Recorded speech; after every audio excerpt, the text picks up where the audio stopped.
우리가 사람을 만나다 보면 당황스러울 때가 있어요. 상식적인 기준으로 안 예쁜데, 또 잘생기지 않았는데, 또 뭐 지혜롭지도 않고 뭐 매력이 있는 것도 아니고 능력이 있는 것도 아닌데 남편의 사랑을 받는 여인이 있고 아내의 존경을 받는 남편이 있어요. 좀 질투도 나고 당황스러워요. 그러나 여러분, 우리가 다 이런 존재입니다.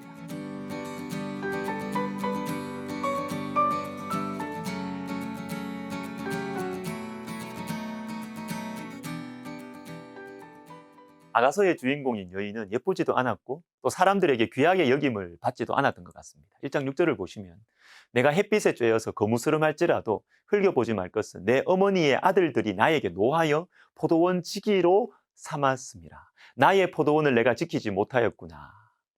여러분, 피부가 거무스름하다라는 것이 물론 뭐 매력적이고 건강할 수 있습니다. 그러나 이 말씀의 분위기 속에서 거무스름하다는 것은 이 여인이 햇볕을 많이 쬐어서 그런 거예요. 내 어머니의 아들들, 즉 오빠들이 나를 소중하게 여기지 않고 햇빛 많이 쬐이는 곳에서 일하게 만들었기 때문입니다. 아가서의 여인은 귀하게 여김 받지 못했어요. 하찮게 여김 받고 때로는 수치와 무시를 당하기도 했습니다. 저와 여러분처럼. 그러나 하나님께서는 이 여인을 사랑하셨습니다.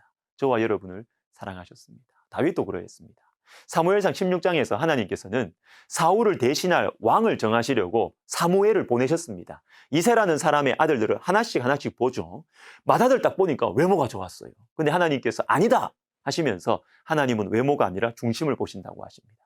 여호와께서 사무엘에게 이르시되 그의 용모와 키를 보지 말라. 내가 이미 그를 버렸노라. 내가 보는 것은 사람과 같지 아니하니 사람은 외모를 보거니와 나 여호와는 중심을 보느니라 하시더라. 그렇게 아들 7명을 다 보았는데 하나님의 마음에 합한 사람은 없었습니다. 이때 이새와 사무엘 사이에 이런 대화가 오갑니다. 11절에 또 사무엘이 이새에게 이르되 네 아들들이 다 여기 있느냐? 이새가 이르되 아직 막내가 남았는데 그는 양을 지키나이다. 사무엘이 이새에게 이르되 사람을 보내어 그를 데려오라. 그가 여기 오기까지는 우리가 식사 자리에 앉지 아니하겠노라. 자, 보십시오.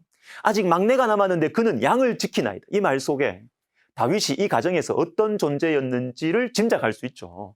유명하고 권위가 있는 영적 지도자가 집에 왔어요. 온 집안이 떠들썩합니다. 형들은 다 그분 만나러 갑니다. 그런데 다윗은 양떼를 지키고 있어야 했습니다. 야, 다윗 너 올 필요 없어. 네가 낄 자리가 아니야. 이거죠. 다윗은 존귀한 존재가 아니었습니다. 무시받고 있었습니다. 사람들이 우습게 여겼고 함부로 대하는 사람 다윗이었습니다. 그러나 여러분, 하나님은 외모를 보시지 않습니다. 인간적인 조건을 중요하게 여기지 않으세요. 중심을 보십니다. 자, 우리 주 예수님도 그러하셨습니다. 요한복음 4장 44절에 이런 말씀이 있어요. 친히 증언하시기를 선지자가 고향에서는 높임을 받지 못한다. 예수님은 고향에서 높임을 받지 못하셨습니다. 여러분, 고향은 어떤 곳입니까? 고향 이상하게 좋지 않나요? 저는 목회를 하면서 고향에 1년에 한 번도 채 못 갈 때도 많아요. 그러나 간만에 고향에 가게 되면 저는 이 버스를 타고 싶어요. 이 시내버스.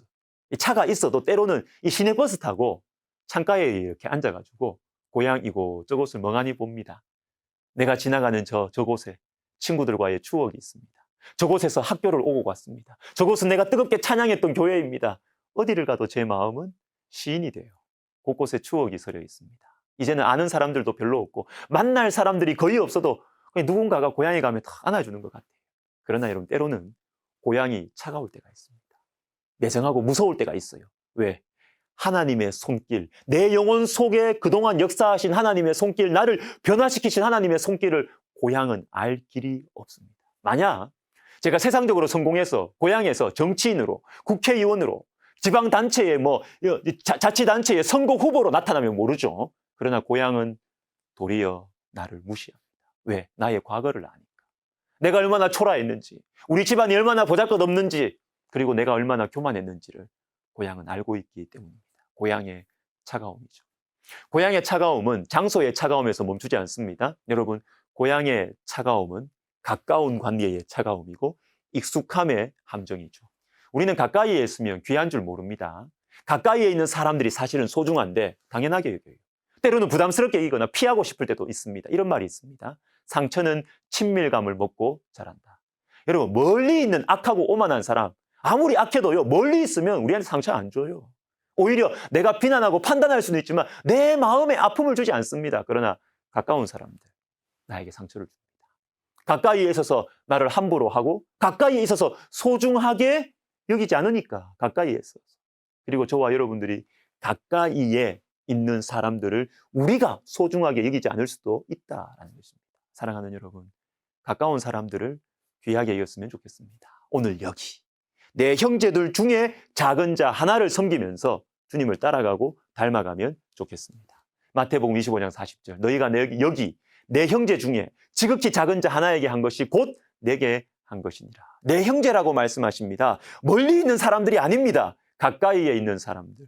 이들 중에서도 작은 자 하나, 하찮게 여김을 받는 술람미 여인, 막내 다윗, 보잘것없는 목수 집안 출신의 예수님. 그러나 가까이에 있는 형제들 중 작은 자 하나에게 한 것이 바로 우리 주님께 하는 것입니다.